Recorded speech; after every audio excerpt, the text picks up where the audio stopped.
So here we are at the safari at Burgers Zoo, the third animal, and we're going to draw the giraffe.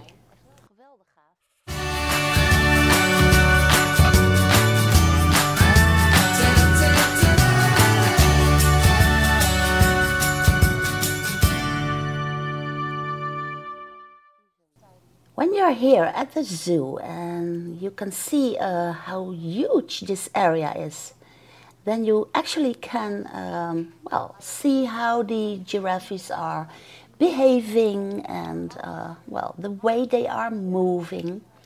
So what I'm doing here is I simply start drawing.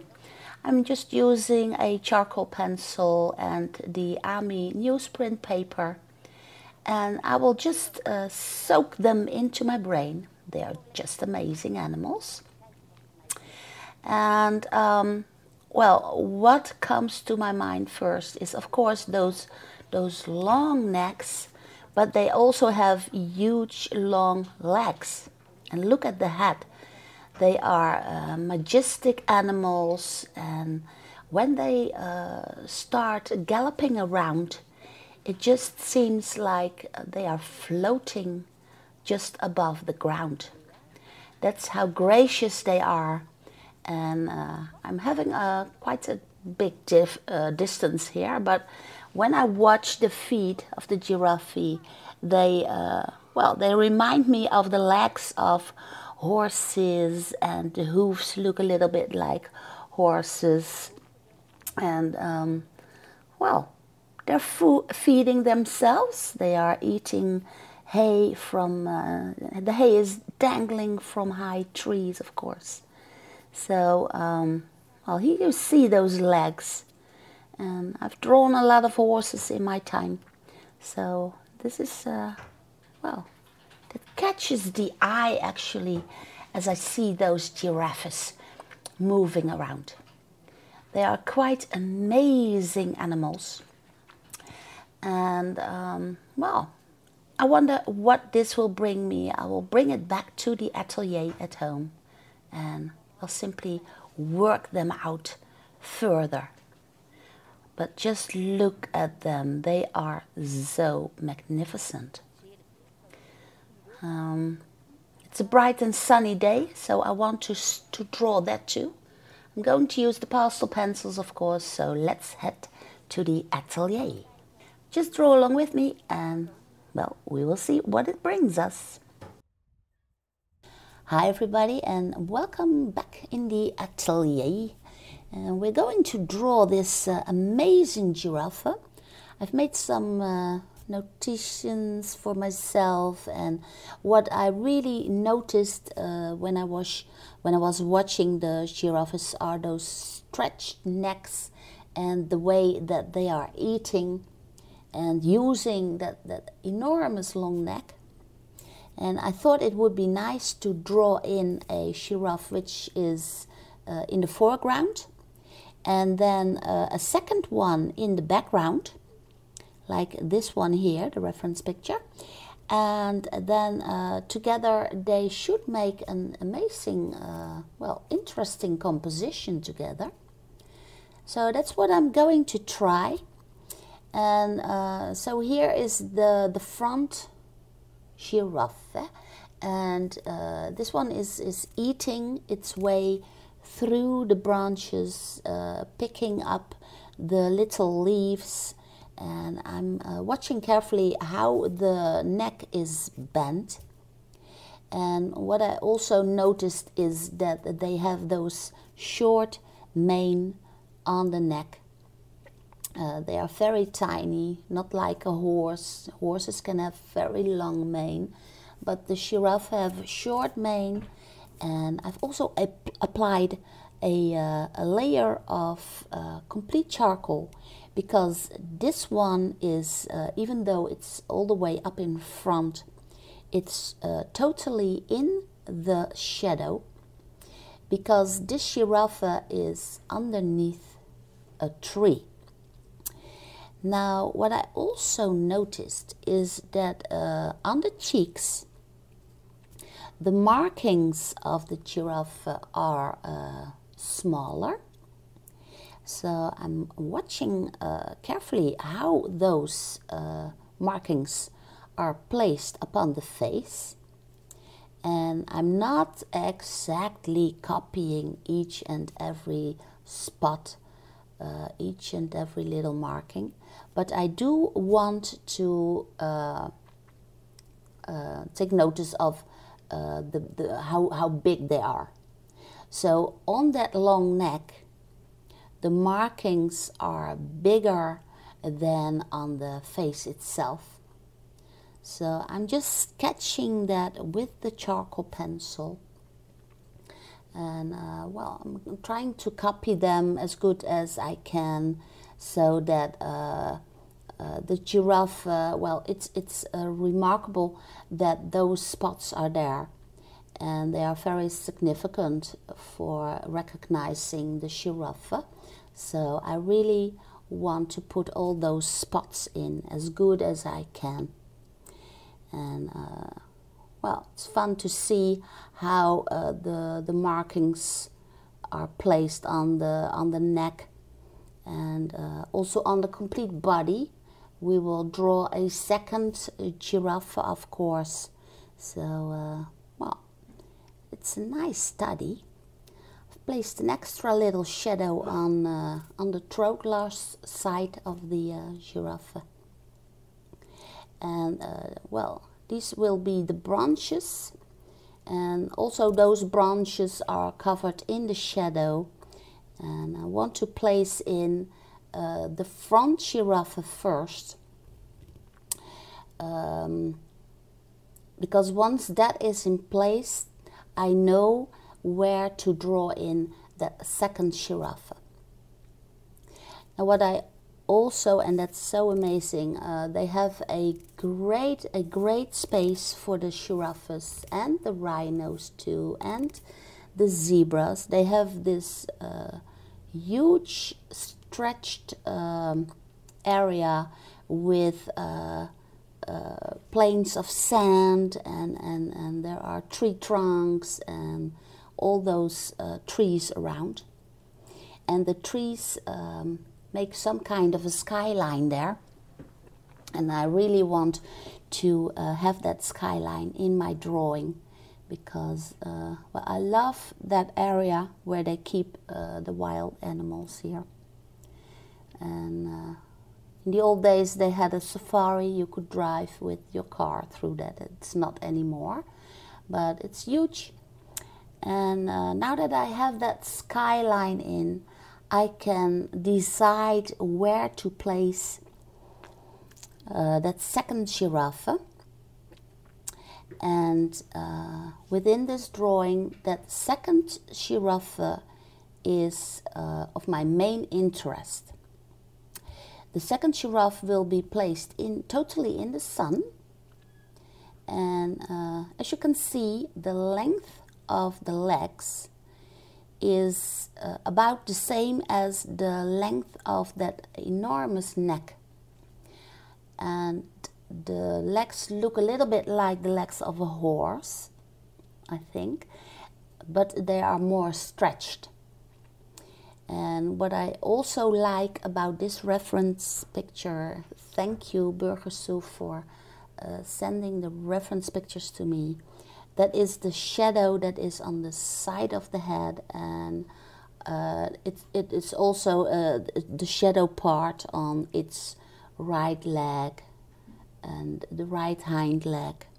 So the light is coming from the left side, and this giraffe I want to make this giraffe standing in the sun, while the front giraffe is completely covered in shadow. So I'm gonna exaggerate that a little bit. Even going to place a casted shadow, and that shadow is casted on the sand area. And it's not in the reference picture, but as we are artists, we can always alter what we see to to get a nice composition going. So I place that great shadow there. There's a lot of shadow also on the ground, also on the bottom part of my drawing. And now that I've placed in all that shadow, I immediately see that the front giraffe can use a second layer of charcoal, so that it's even darker there in the front area. And as you place a second or third layer, then the little markings disappear a little bit. So I go over the markings once more, putting also an extra layer there. And also here on the front area where the shadows are darkest, I want to put them in there too. And this also brings a lot of extra dimension into the drawing, the feel of 3D and of an atmospheric perspective. And then I want to push the charcoal pigments into the paper, and I'm using a brush for that. And once I've brushed in those pigments, then I can just take my pencil eraser and clean up the areas where I want to apply the white pastel. So I'm first cleaning up the areas that are going to be worked on furthermore with the pastel pencils. So I do that for the skyline, but I also do that on parts of the body of the second giraffe, and also for the sand plains that are behind both giraffes. And you can see I'm using a sand colored paper. So the paper is not white, it's a little yellowish. And by using a light, slightly colored paper, then the white will pop out even more. So that's a very nice way of drawing, I think. And the sky nearest to the horizon is always lighter of color than on the top part of the sky. And you can see it in the reference picture on the left, that the top area of the sky is the bluest, while just above the trees the sky is lighter of color. So I'm simply using 3 colors of blue, or actually I'm using 2 colors of blue. It's the darker blue and the lighter blue, and for the bottom part I'm simply using the white. And then I take a pastel knife and I try to blend in the pigments as good as possible. And I also use the white pastel pencil to blend the pigments together. And I want to place in a little bit of a cloud, so that the sky is not only blue, but it has a little bit of clouds in them. And in between the markings of the second giraffe, I place an under layer of white pastel pigments. And in that way you can actually see the markings even better. And what I also do is I use the charcoal pencil to color in the shadow on the side plane of the head. And in that way I get that nice contrast of the giraffe standing in the full sun. Now for the trees I'm using a slightly brighter green than in the reference picture. I wanted to make it a little bit more, well, safari-like. And I'm also using a dark green. So only light green and dark green. And the trees in this case are well, they are standing in the far distance.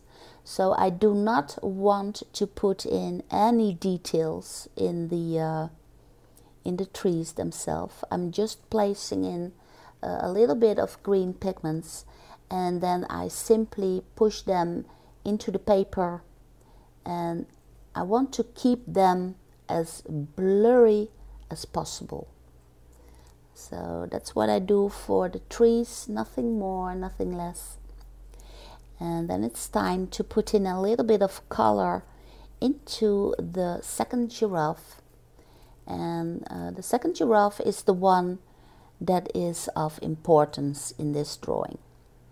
So we have a huge giraffe in the front, but that one is covered all in shadow, while the second giraffe is full in the sun. You can see its full colors, and so all the attention immediately is drawn towards the second giraffe.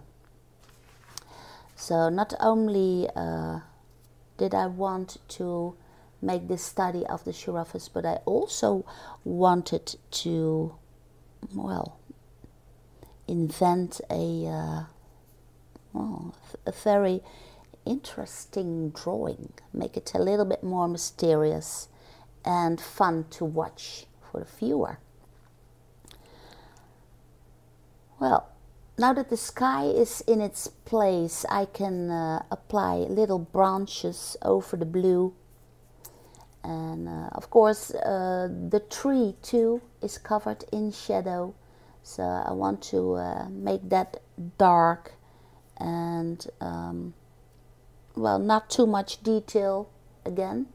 The most detail and the most color all go to the second giraffe, which is the giraffe of my main interest. And the front giraffe does not get any color at all, except for the charcoal, a little bit of light gray, and as you can see here, a little bit of light pink. But furthermore, no color whatsoever. Then we have that sand plane on the back, and I think well, that's just amazing, the space they have, and the space feel that I get, and the little sun dots that are on the ground just in between the trees here. And then well, my drawing is finished. I totally loved drawing this, and I think it's a great composition altogether.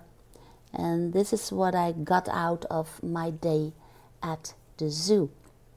So, thank you for watching. If you like this, please give it a big thumbs up, and should you want to watch the real time, please join me on my Patreon page.